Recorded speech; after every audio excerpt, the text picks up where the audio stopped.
Last class में कहाँ तक हो गया अपना?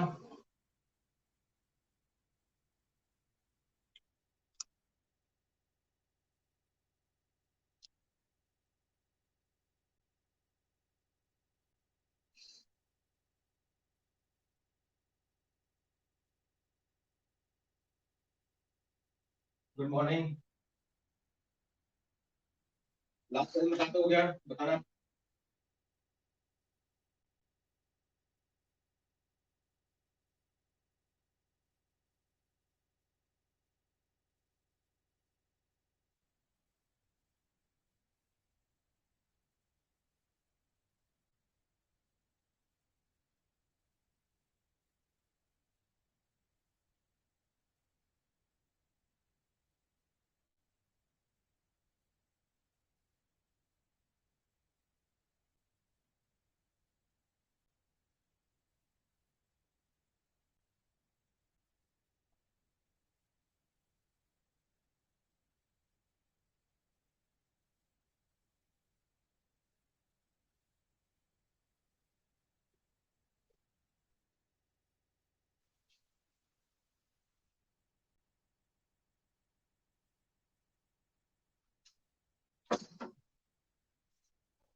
इसके आगे भी करवा दिया था, यहीं तक करवाया था लास्ट क्लास में। रेडियस वेलोसिटी के अलावा आगे करवा दिया था एनर्जी वगैरह कुछ, kinetic energy, potential energy, total energy में रिलेशन।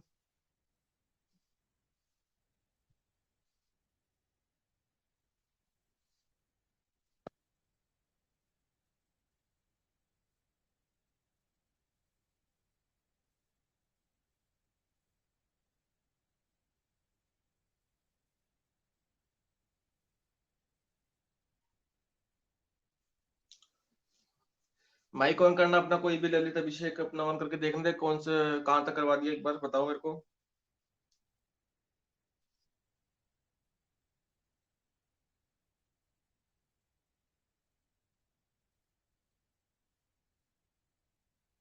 ठीक है, अब देखो,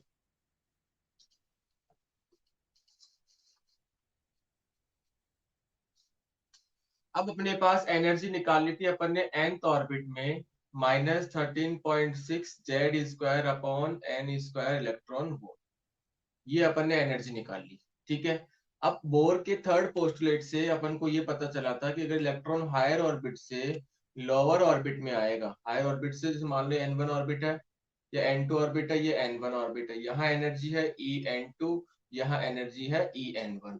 अगर मेरा इलेक्ट्रॉन हायर ऑर्बिट से लोअर ऑर्बिट में आएगा तो एनर्जी रिलीज करेगा, तो वो रिलीज एनर्जी होगी En2 माइनस En1, बोर के थर्ड पोस्टुलेट से h न्यू।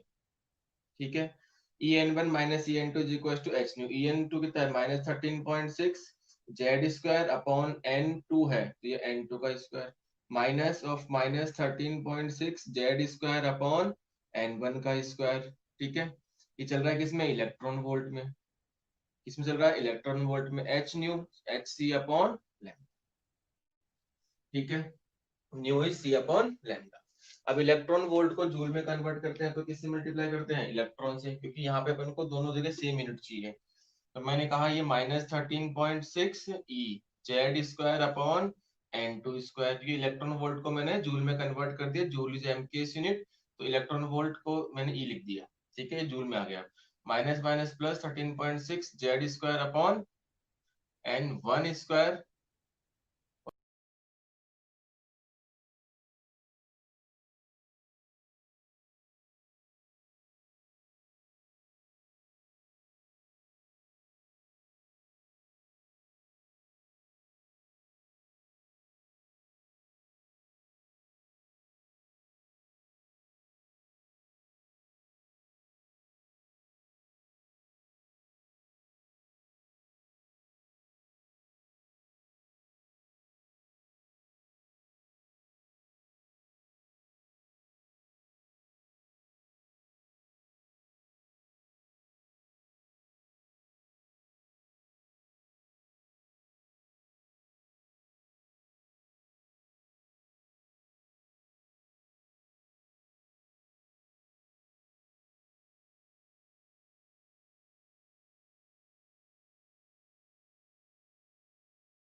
यहाँ तक समझ में आ गया क्या?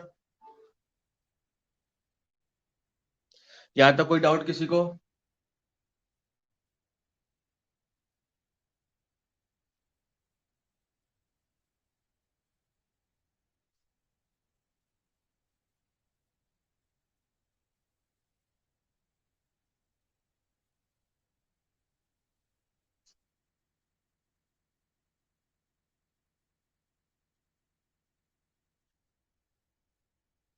पूरा ही नहीं, पूरा ही डिस्कनेक्ट हो गया था क्या?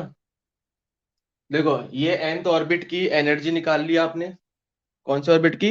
nth ऑर्बिट की। ठीक है, ये निकाल ली थी। अगर मेरा इलेक्ट्रॉन n2 से n1 में आता है तो एनर्जी रिलीज करता है, उसकी वेवलेंथ होती है लैम्डा। ठीक है, ये n1 जो ऑर्बिट है इसकी एनर्जी En1 है, n2 ऑर्बिट की एनर्जी En2 है। तो अगर मेरा इलेक्ट्रॉन यहाँ से और यहाँ आ रहा है तो एनर्जी क्या करता है? रिलीज करता है। एच न्यू के बराबर नील्स बोर के थर्ड पोस्टुलेट के according E n two put किया, ई एन वन पुट किया, यहाँ पे इलेक्ट्रॉन वोल्ट है। एच न्यू न्यू क्या है? C upon lambda. ठीक है, यहाँ पे इलेक्ट्रॉन वोल्ट है तो electron volt is not MKS unit. तो एमकेएस यूनिट में इलेक्ट्रॉन वोल्ट को जूल में कन्वर्ट करने के लिए किससे मल्टीप्लाई करते हैं अपन? इलेक्ट्रॉन से। इलेक्ट्रॉन से मल्टीप्लाई कर दिया, यहाँ पे इलेक्ट्रॉन से मल्टीप्लाई कर दिया, माइनस माइनस प्लस, कॉमन ले लिया, और यहाँ पे जो एस सी था उसको अपन ने नीचे भेज दिया। ठीक है, जब मैंने इसको सोल्व किया 13.6 ई अपॉन एच सी, तो एक कांस्टेंट आया, उस कांस्टेंट को बोलते हैं अपन R. R is Rydberg's constant. R कौन सा कांस्टेंट है? रिडबर्ग्स कांस्टेंट है। इसकी वैल्यू 1.01 10 की पावर 7 होती है। 1.01 10 की पावर 7 होती है, कोई काम की नहीं है, बस याद रखना है आपको। ठीक है, अब ये जो फॉर्मूला है वेवलेंथ का आया कि जब मेरा इलेक्ट्रॉन अगर n2 से n1 ऑर्बिट में किसी भी एटम में जाता है तो उससे अपन इससे वेवलेंथ निकाल सकते हैं। लेकिन अगर मैं हाइड्रोजन की बात करूं तो मेरा जेड कितना हो जाएगा? 1 हो जाएगा। ये हो गया आर। ठीक है, तो 1/λ इज इक्वल टू क्या हो गया? न्यू बार बोलते हैं इसको, बोलते हैं वेव नंबर। ठीक है, और जो स्पेक्ट्रम डिफाइन किया गया वो किसके लिए डिफाइन किया गया? केवल हाइड्रोजन के लिए। किसके लिए डिफाइन किया गया? हाइड्रोजन के।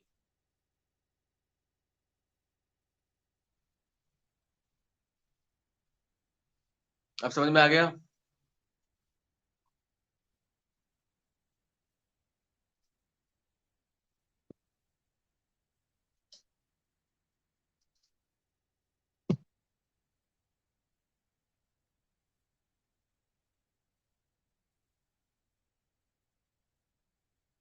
उतार इसको अच्छे से।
हो गया सबका।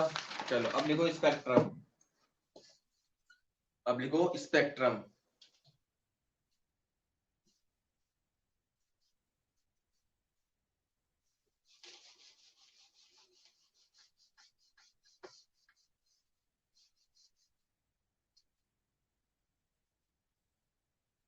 अब देखो मैं एक आइटम ले रहा हूँ हाइड्रोजन स्पेक्ट्रम। किसका स्पेक्ट्रम बना रहा हूँ मैं? हाइड्रोजन का। अपन किसका स्पेक्ट्रम बना रहे हैं? अब हाइड्रोजन का स्पेक्ट्रम बना रहे हैं। हाइड्रोजन का स्पेक्ट्रम मतलब देखो ये फर्स्ट ऑर्बिट, ये सेकंड ऑर्बिट, ये थर्ड ऑर्बिट, ये फोर्थ ऑर्बिट, ये फिफ्थ ऑर्बिट, ये सिक्स्थ ऑर्बिट और ये सेवंथ ऑर्बिट। ठीक है। ऑर्बिट्स में जैसे जैसे तुम ऊपर जाओगे वैसे वैसे गैप कम होता रहेगा। ठीक है। वैसे वैसे गैप क्या होता रहेगा? कम होता रहेगा।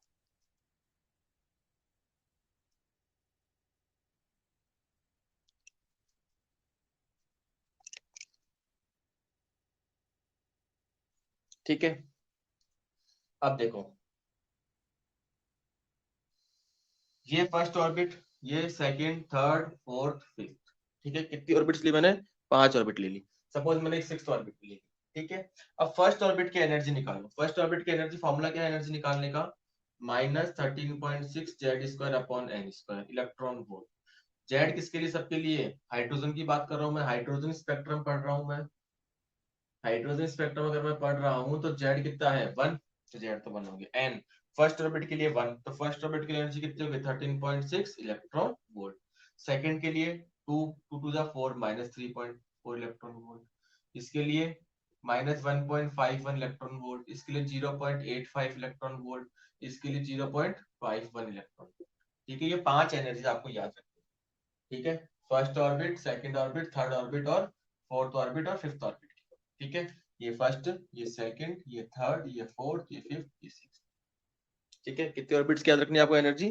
5 ऑर्बिट्स की एनर्जी याद रखनी है। कितने ऑर्बिट्स की याद रखनी है? 5 ऑर्बिट्स की। ठीक है। अब अगर मेरा इलेक्ट्रॉन फर्स्ट ऑर्बिट में आता है कहीं से भी, कहीं से भी अगर मेरा इलेक्ट्रॉन फर्स्ट ऑर्बिट में आता है तो वो कौन सी बनती है? Lyman series. कौन सी सीरीज बनती है? Lyman series. अगर वो सेकंड ऑर्बिट में आ रहा है कहीं से भी, सही कहीं से भी कहा रहा है सेकंड ऑर्बिट में आ रहा है तो वो बनती है बाल्मर सीरीज।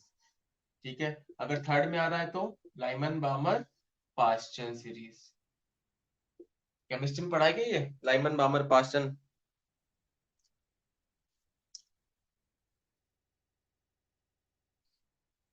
ठीक है। अब देखो अगर मान लो फोर्थ ऑर्बिट में आ रहा है लाइमन बामर पास्चन ब्रैकेट।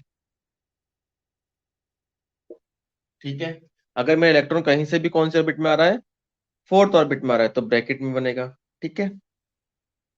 और इसके आगे क्या होती है? ब्रैकेट के आगे पी फंड और हम्फ्री भी होती है। पी फंड और हम्फ्री। ठीक है। पी फंड और हम्फ्री। ठीक है। हम्फ्री यहाँ पे अगर आएगा तो पी फंड। और अगर सिक्स्थ ऑर्बिट में इलेक्ट्रॉन आता है कहीं से भी तो उसको बोलते हैं हम्फ्री। अपने काम के मेन ये 1, 2, 3 और 4 है। ठीक है। चलो अब अगर मैं इसे बात करूं कि मेरे को चाहिए भाई ये लाइमन है, ये बामर है, पाचन ब्रैकेट पी फंड है। ठीक है। अब इसे फॉर्मूला पता है तुम्हें। ठीक है। लाइमन बामर ये वेवलेंथ लाइट एमिट कर रही है तो लाइट कौन सी रेंज की होगी? इसमें निकलती है इंफ्रारेड लाइट, इसमें निकलती है विजिबल और इसमें निकलती है अल्ट्रा। ठीक है। आई वी यू याद रखने के लिए इंफ्रारेड, विजिबल और अल्ट्रा वायलेट ये लाइट इसमें निकलती है। ठीक है। अगर मान लो मैंने कहा कि मेरा इलेक्ट्रॉन पांचवी ऑर्बिट से लाइमन बना रहा है, फिफ्थ ऑर्बिट से लाइमन सीरीज बनाएगा तो N2 कितना हो गया? 5 और N1 कितना हो गया? 1। ठीक है। तो फॉर्मूला था 1/λr 1/N1 square -1/N2 square. फॉर्मूले में वैल्यू पुट करो और आंसर निकालो। अब तुम्हें प्रॉब्लम आएगी किसके अंदर? आर के अंदर। किसके अंदर आएगी प्रॉब्लम? आर के अंदर। अब आर की प्रॉब्लम को सॉल्व करने के लिए देखो 1/r, क्योंकि लैम्डा तुम निकालोगे तो उल्टा होगा। तो 1/r तुम याद रखो कैलकुलेशन के लिए 920 एंगस्ट्रॉम। ठीक है। 920 एंगस्ट्रॉम ये कैलकुलेशन के लिए तुम्हें याद। ठीक है। कोई प्रॉब्लम इसमें? अब जैसे मैंने कहा कि मेरा इलेक्ट्रॉन है फोर्थ ऑर्बिट में और वो बनाना चाहता है बाल्मर। कौन सी बनाना चाहता है वो? Balmer series. तो बना सकता है, कोई प्रॉब्लम नहीं है। कहाँ से आएगा, 4 से 2 में आएगा।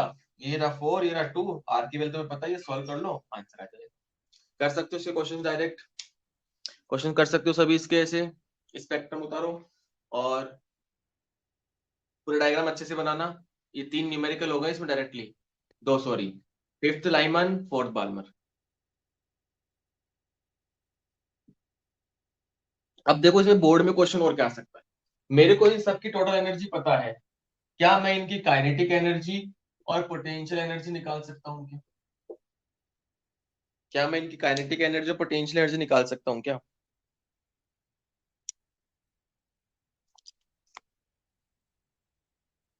काइनेटिक एनर्जी और पोटेंशियल एनर्जी निकाल सकता हूँ क्या?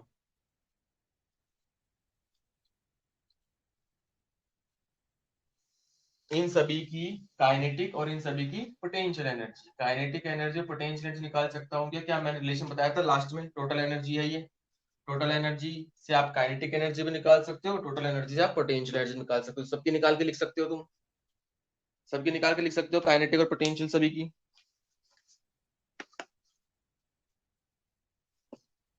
लिख सकते हो नहीं लिख सकते हो?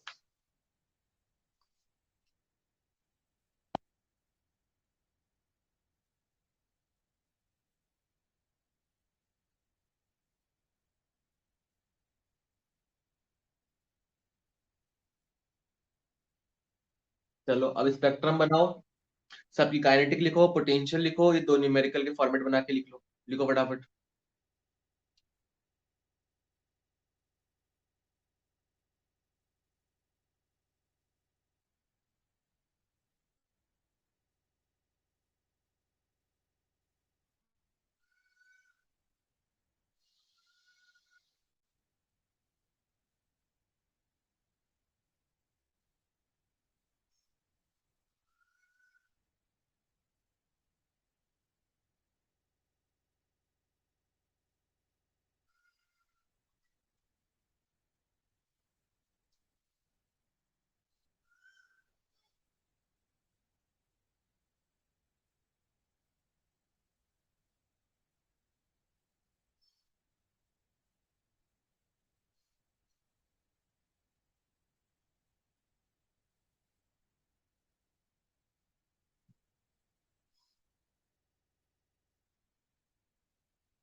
अब आ रहा है clear?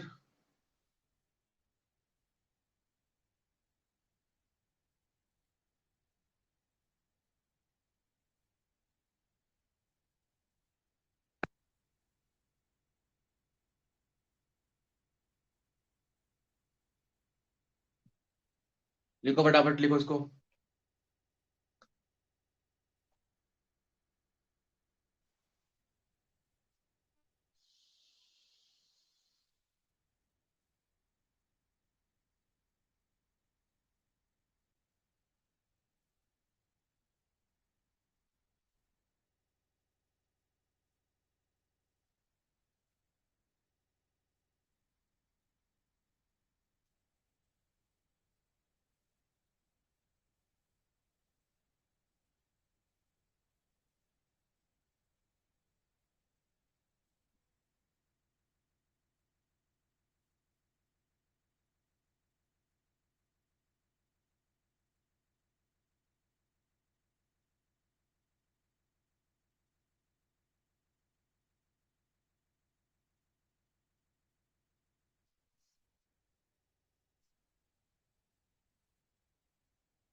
Kinetic energy potential energy दोनों की बना बना के लिखना सब। बोर्ड में कई बार पूछी हुई, जैसे मान लो थर्ड ऑर्बिट की काइनेटिक एनर्जी पूछ ली, फोर्थ ऑर्बिट की पूछ ली पोटेंशियल एनर्जी, टोटल एनर्जी तो हमें पता है ही।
लिखो बाकी फटाफट लिखो।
ठीक है, अब लिखो, एक क्वेश्चन लिखो, सभी क्वेश्चन करेंगे। लिखो question.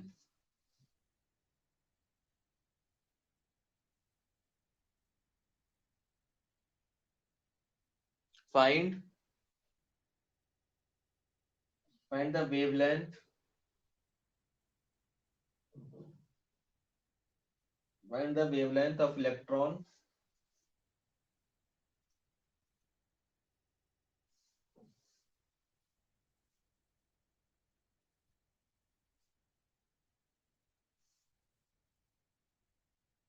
when electrons from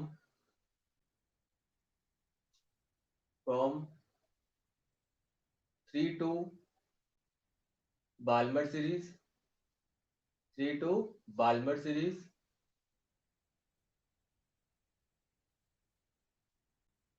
electron कहां से आ रहा है, 3 से बाल्मर सीरीज में आ रहा है। सेकंड लिखो इसी में ही, electron comes from infinity to Balmer series, infinity to Balmer series. आपको न्यूमेरिकल गलत मत करना भैया, ठीक है। थर्ड से सेकंड में आ रहा है फर्स्ट केस में, सेकंड केस से इन्फिनिटी में सेकंड में आ रहा है। दोनों की वेवलेंथ निकालो फटाफट, और 1/920 काम में लोगे। 1/9 आपको क्या लेना काम में, 920।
एक में कहां से कहां लेना है, 3 से 2, और एक में लेना है इंफिनिटी से 2।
केस टू का 1842 नहीं आएगा शायद।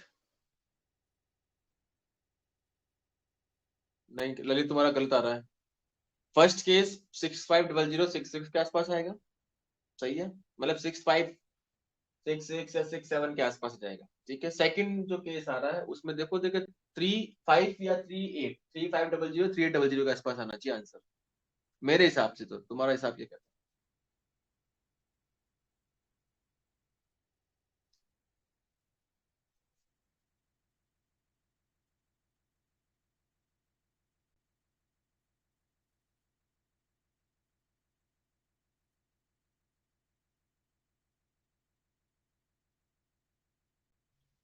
अरे 1920 बता दिए, सबका अलग अलग क्यों आ रहा है?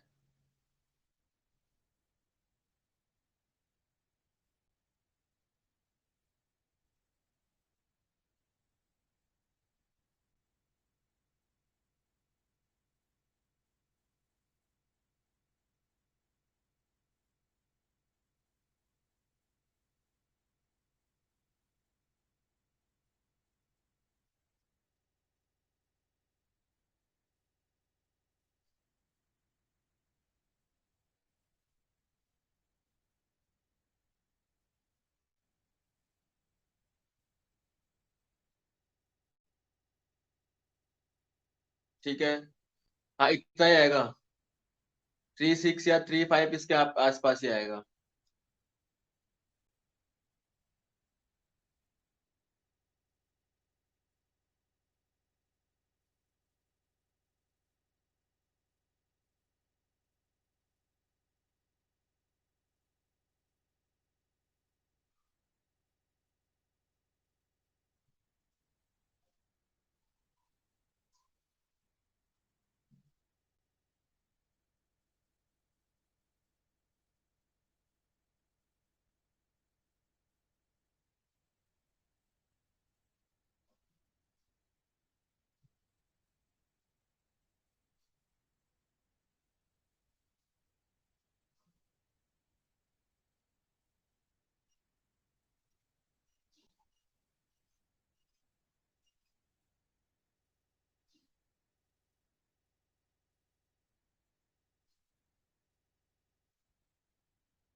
चलो अब मेरे को ये बताओ तुम, अब तो ध्यान से समझना। अब तुमने जो वेवलेंथ निकाली, ठीक है, जो तुमने वेवलेंथ निकाली है वो निकाली, एक तो 67 मान लो, और एक निकाली तुमने 3500 एंगस्ट्रॉम। अब बाल्मर सीरीज की जो भी वेवलेंथ निकालूंगा मैं, या तो पास वाले से आएगा या फिर दूर वाले से आएगा। यानी ये तो हो गई इसकी मैक्सिमम वेवलेंथ, ये हो गई इसकी मिनिमम वेवलेंथ। यस और नो? जब मैक्सिमम वेवलेंथ निकालनी हो तो N2 किसके बराबर होगा? N1+1। और जब मिनिमम निकालनी हो तो N2 किसके बराबर होगा? इनफिनिटी के बराबर।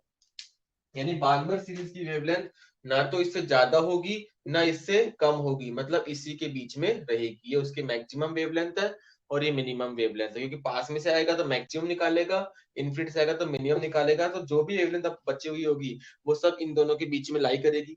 अब इन दोनों के बीच में लाई करेगी तो उसका मतलब ये है कि ये कौन सी रेंज में आते हैं? देखो, विजिबल रेंज में। ये कौन सी रेंज में आते हैं? Visible range. कौन सी रेंज में आते हैं? विजिबल रेंज में, क्योंकि विजिबल रेंज के वेवलेंथ होती है ना 3500 से 7000 एंगस्ट्रॉम, 3800 से, इसी के बीच होती है लगभग। बड़ा हो तो विजिबल रेंज की वेवलेंथ इतनी होती है, तो अपन इसको ये 38 कंसिडर कर सकते हैं, मतलब वो विजिबल में आएगा।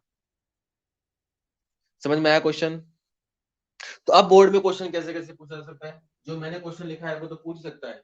वो बोल सकता है मैक्सिमम वेवलेंथ निकालो बाल्मर सीरीज की, बाल्मर की नहीं बोल के वो लाइमन की बोलते। तो मैक्सिमम निकालने के लिए एन टू कितना पुट करोगे, N1 + 1। लाइमन के लिए N1 कितना होता है, 1 1 + 1। ठीक है, मिनिमम निकालना तो N टू इन्फिनिटी पुट कर दोगे। दो question. Third question, prove that Balmer series lies in visible range. Visible range में लाई करता है तो उसकी मैक्सिमम निकाल दो, उसकी मिनिमम निकाल दो। वो लाई कर रही है किसके अंदर, विजिबल के अंदर। तो यहाँ से अपने 3 से 4 क्वेश्चन बनते हैं जो बोर्ड में बहुत बार पूछे जा गए हैं और पूछे जा सकते हैं। ठीक है, तो किसी की मैक्सिमम निकाल सकते हो, किसी की मिनिमम निकाल सकते हो। आपने रेंज निकाल ली, रेंज कौन सी, विजिबल रेंज की। बाल्मर सीरीज किस में लाई करता है, विजिबल रेंज में लाई करता है। समझ में आ गया सबको। अब ये जो मैंने क्वेश्चन बोले हैं ये अपनी भाषा में लिखो फटाफट। तीनों चीज लिखनी है, सबके लिए लाइमन के लिए लिख लो।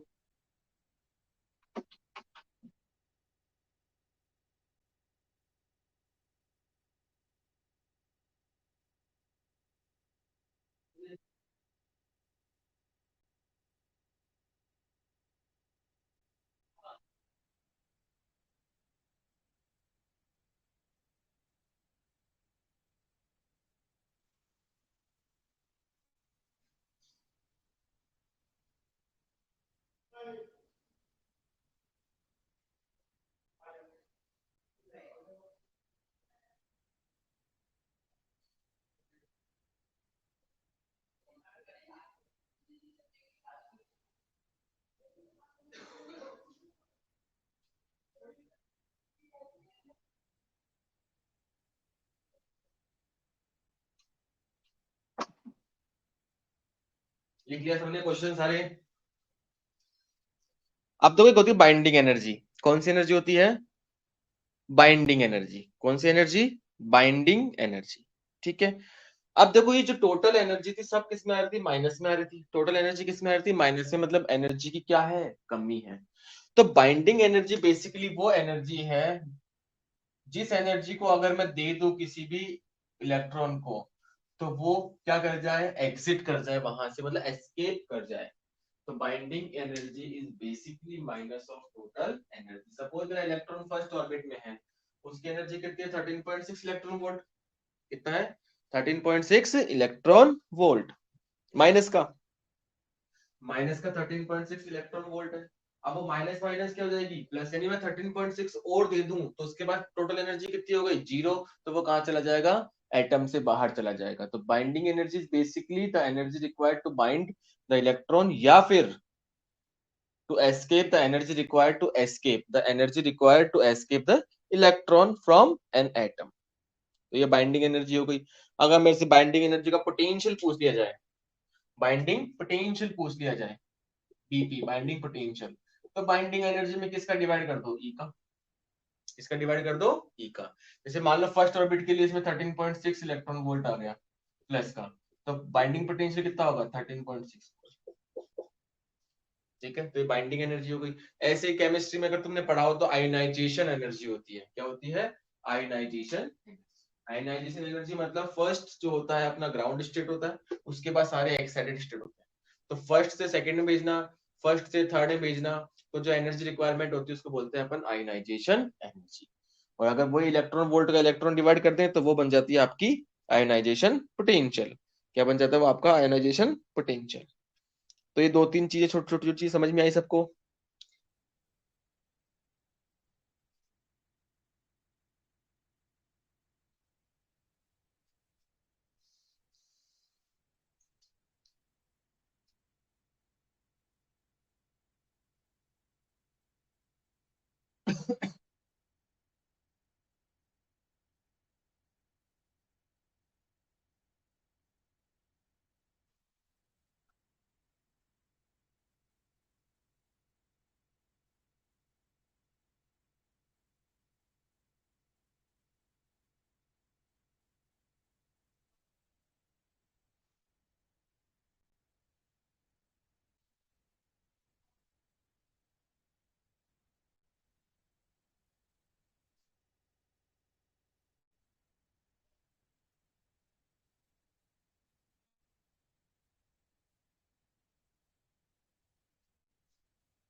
आ गया सबको? चलो अब इस चैप्टर में लास्ट टॉपिक अपने बचे हुए हैं, रदरफोर्ड्स मॉडल। रदरफोर्ड्स मॉडल लिखो next, Rutherford's model. Next topic Rutherford model.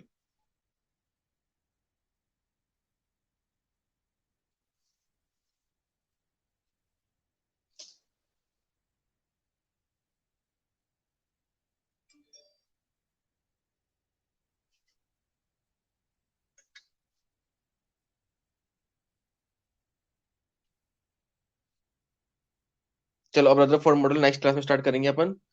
यहाँ तक कोई डाउट हो तो पूछ लो।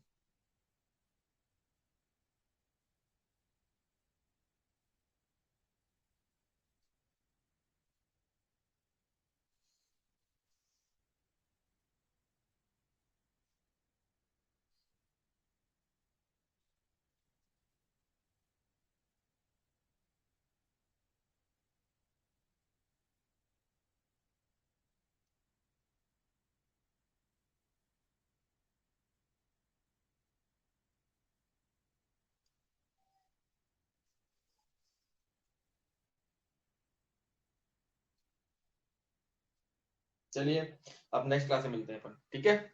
Okay bye टेटा।